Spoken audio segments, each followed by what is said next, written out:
Akkam jirtu kabajamtootaa fi jaallatamtoota maatii Muhaa Niwus, nagaan keenya kan jaalalaa onneerraa madde bakkuma jirtanitti isin haa qaqqabu.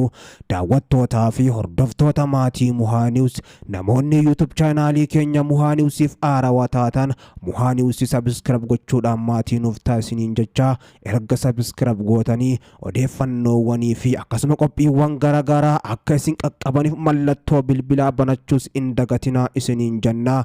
Qophii keenya ammaaf qabanne isinitti himuudhaan isin waliin kan turu hamma dhuma sagantaattis ana Muhaa Oromooti. Hamma dhuma sagantaatti nu waliin turaan afeerraa keenya gamanumaan viidiyoo keenya like share gochuus hin dagatinaadha.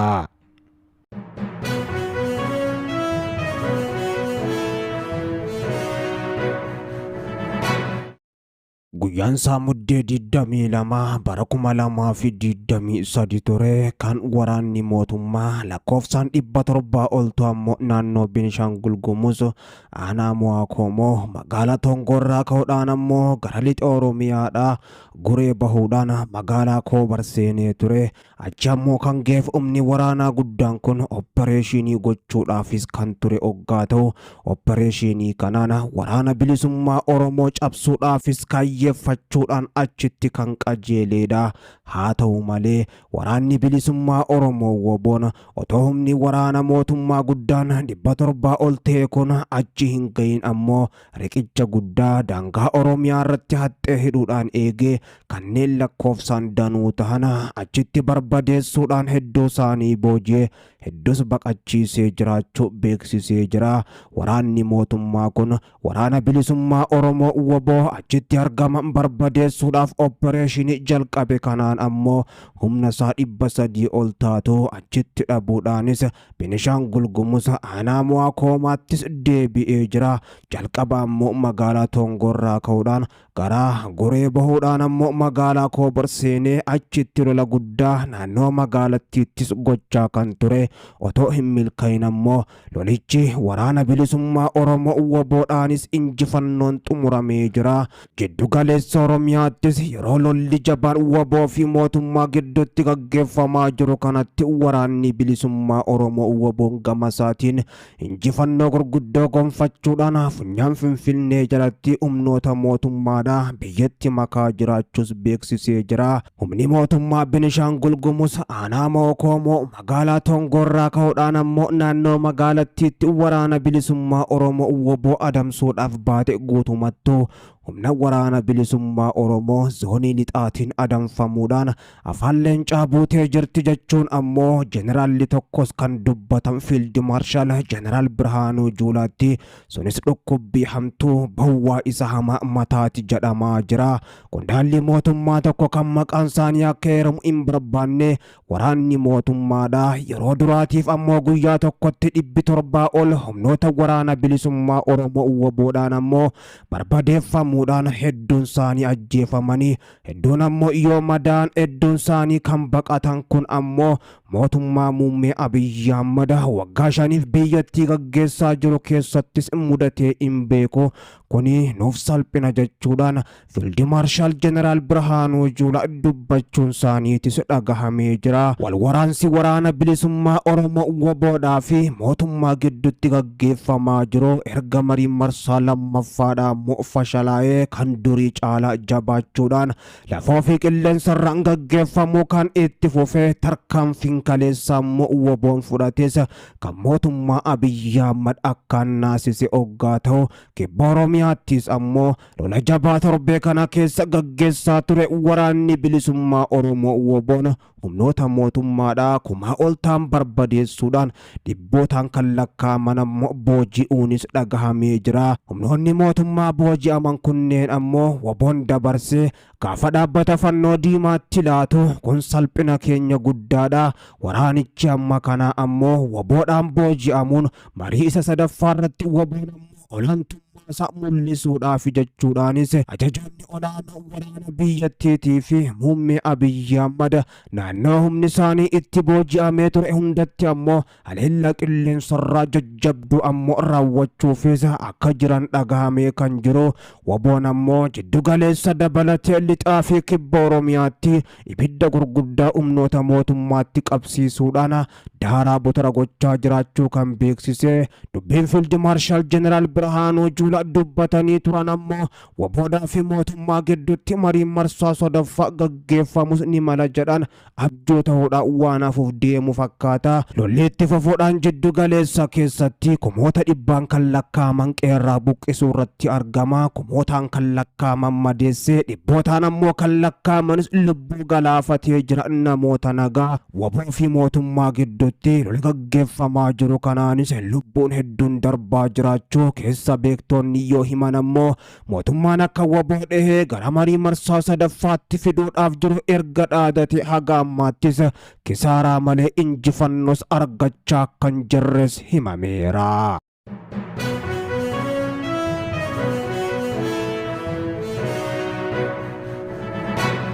Obboleessi ajajaa olaanaa Abooboodhaa erga hidhamanii haga ammaattis mana murtiitti akka hin dhiyaatin maatiin isaanii himan. Akka Addis Istaandardi gabaasetti obboleessi ajajaa olaanaa waraana bilisummaa Oromoo kan Waboo Kumsaa Dirribaadhaa obbo Abarraa Dirribaa erga hidhamanii gara baatii tokko ta'us haga ammaatti ammoo mana murtiittis hin dhiyaanne jedhee. Obbo Abarraan sadaasa 27 bara 2023 magaalaa Shaggar kutaa magaalaa Buraayyuu bakka Keellaa jedhamutti humnoota nageenyaatiin butamee ture. Ergasii gara magaalaa Bishooftuutti geeffamuudhaan buufata poolisii naannoo Sirkaalaa jedhamutti ammoo mana hidhaa lafa jalaatti hidhamanii akka argaman odeeffannoon ammoo dhimma kana wal qabatee bahus ni mirkaneessa. Obbo Abarraan erga hidhamanii bubbulanis haga ammaatti mana murtiitti kan hin dhiyaatinii fi maatiinis kan waliin qunnamin ta'uunis ibsamee jira. Odeeffannoo miseensa poolisii tokkorraa argameen ammoo Bishooftuu bakka Sirkaala jedhamutti lafa jalatti harkaa fi miila hidhamaniitis akka argaman gabaafamee jira. Kana malees namoonni eessa buutee isaa iyyaafatan 3 fi kanneen maqaan isaanii bilbila keessatti argaman 7 akkasumas haadha qabeenyaa mana isaa kireessite poolisiin hidhuunis ibsamee jira. Abbaa ijoollee 8 kan ta'an obbo Abarraan jalqabaa bara 2021 hidhamanii dhuma bara 2022 ammoo kan gallakkifaman mootummaa muummee Abiyyi Ahmad kana yoo ta'u sodaa nageenyarraa kan ka'e ammoo qe'ee maatii isaanii kan ta'e godina Horroo Guduruu Wallaggaarraa gara magaalaa Shaggar kutaa magaalaa Buraayyuu dhufanii jiraachuus ammoo kan itti fufan. Asittis mootummichi erga kanaan dura qabee gallakkisee booda ammas irra deebiidhaanis qabee hidhaa keessa buusee jira. Hidhamuun obboleessa ajajaa olaanaa Abooboodhaa obbo Abarraan ammoo sababbii waraana Oromiyaatti gaggeeffamaa jiruu fi hoogganaa waraanichaa ammoo fedhii mootummaa akka guutuuf qaama obboleessaatiin dhiibbaa gochuudhaaf mootummaan Abiyyi Ahmad hidhaa buute jechuudhaan keessa beektonninis himaa jiru. Haa ta'u malee kanaan duraas anaa fi abbaa dabalatee qondaala olaanaa waraana bilisummaa Oromoo kana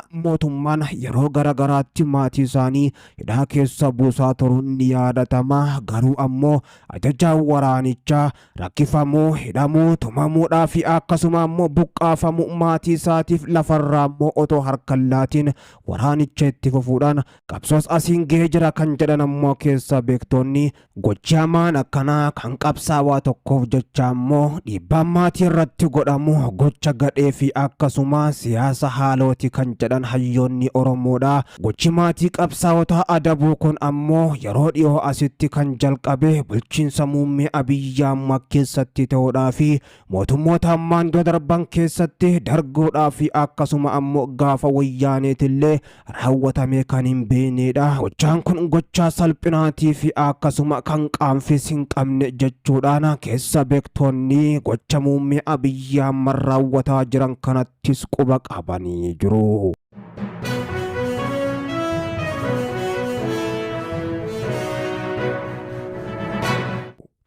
Deetaa ministeera nagaa kan turanii fi miseensa caffee Oromiyaa kan ta'an obbo Taayyee Dandaadha jechirraa fuudhamus haga ammaatti mana murtiittis akka hin dhiyaatin haati mana isaanii Aadde Sintaayyuu Alamaayyuu himan. Sababa obbo Taayyee Dandaa mana murtiitti dhihaachuu dhabaniif ammoo kan himan Aadde Sintaayyuu Alamaayyuu obbo Taayyeen shakkamaa seeraa osoo hin taane ammoo hidhamaa nama dhuunfaati odeeffannoo jedhus akka argatan himan.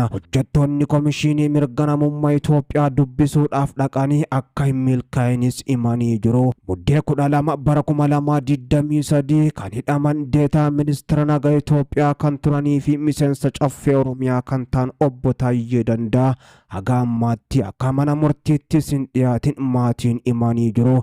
Guyyoota 6 dura ammoo poolisiin jecharraa fuudhus kan himan Aadde Sintaayyuu Alamaayyuu sababni mana murtiitti dhihaachuu dhabeef ammoo shakkamaa seeraa otoo hin taane dhimma nama dhuunfaati odeeffannoo jedhus qabna jedhan. Akka Aadde Sintaayyuun jedhanitti miseensonni Komishinii Mirga Namummaa Itoophiyaadha obbo Taayyee gaafachuudhaaf dhaqan bulchiinsa mana hidhaa saniitiin ammoo qaama olaanaa komishinichaa malee isin dubbisuus hin dandeettan jedhanii kan dhoowwaman ta'us himan. Aadde Sintaayyuu Alamaayyuu kan isaanii dabalatee ammoo miseensota maatii obbo Taayyee Dandaa 26 irraa herreegni baankii ugguramus himanii jiru. Herreega baankii kana kan uggure dhaabbata dhimma faayinaansii irratti hojjetus akka ta'e himan. Hiriyyootaa fi maatiin dhiyoo obbo Taayyee sakatta'amaa fi hordofamaa jiraachuus ammoo Aadde Sintaayyuun himanii jiru. Herreega baankii isaanii irraa birrii 60,000 kan hin guunne jiraachuu kan himan ammoo Aadde Sintaayyuu Alamaayyee kan ijoollee isaanii hunduma walitti ammoo birrii 1,000 kan hin guunneetu jira jedhan. Herreegni baankii isaanii fi kan ijoollee maallaqni guddaan irra jiraate osoo hin taane ammoo gargaarsa uummanni nuuf godhu ugguruudhaaf jechuudhaanis himaniiru.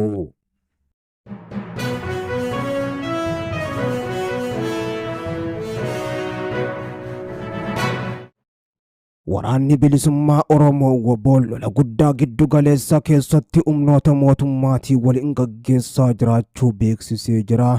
WBOn sulultaa keessatti waraana mootummaa lolaa jiraachuu kan beeksise sulultaan lafa magaalaa guddoo Finfinneerraa kiiloomeetira 20 hin fagaanne oggaa taatu lola ulfaataa sulultatti ammoo torbee kana keessa gaggeeffameen komaandaroonni 2 ajjeefamuudhaan ajajoonni dhibbaatis isaanitti makamuun himamee jira.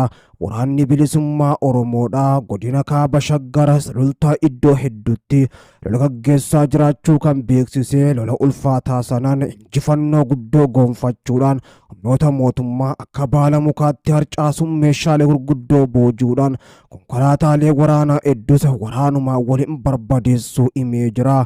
Lolichi ammoo lakkumaan gara magaalaa guddoo giddu galeessa biyyattii taate Finfinneetti siqaa kan jiru WBO fi mootummaan haleellaa walirratti raawwachaa jiran jabeessuudhaan lolichas gara jiddugala biyyaatti geessanii jiru. Kanaan dura mootummaa fi waraanni bilisummaa Oromoo WBOn lixa Oromiyaatii fi akkasuma gama biraatiin kibba Oromiyaatti haleellaa gurguddoo wal gubbatti raawwachaa kan turan amma immoo lolli magaalaa guddittii jalatti siqee jira. WBO balleessuudhaaf ammoo tattaaffiiwwan garaagaraa ajajoonni olaanoo waraana biyyattii godhanis WBOn isaaniif ammoo gajjachuus waan dide fakkaata.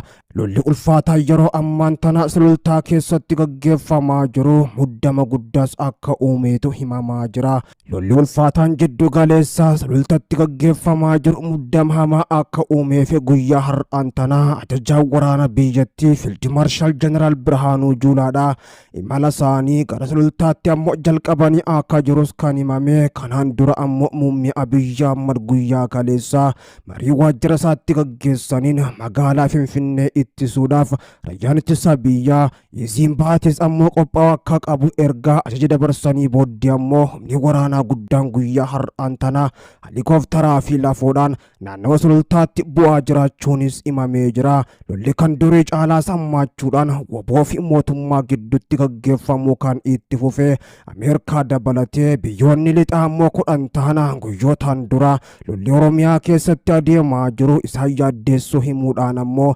mariidhaan lola gaggeeffamaa jiru xumuratti gochuu akka qaban muummeen Abiyyi Ahmadii fi hidhattoonni waraana bilisummaa Oromoodhaa kan gaafataman ammoo gaafii biyyoonni lixaa dhiyeessan kanaaf ministeerri muummee Abiyyi Ahmad otoo deebisaa hin laatiin magaalaa Finfinnee yeroo ammaatti waraana bilisummaa Oromoo waboodhaan marfamaa jirtu waraanicharraa ittisuudhaaf ajaja baasanii humna guddus bobbaasuu irratti argamu. Waraanni bilisummaa Oromoo waboon ammoo gama isaatiin kibba Oromiyaa dabalatee lixaa fi jiddu galeessa bakka hedduutti humnoota mootummaa Abiyyi Ahmad godinoota Oromiyaa keessaa baasuudhaaf haleellaa jajjabdus raawwachaa jiraachuu beeksisee jira.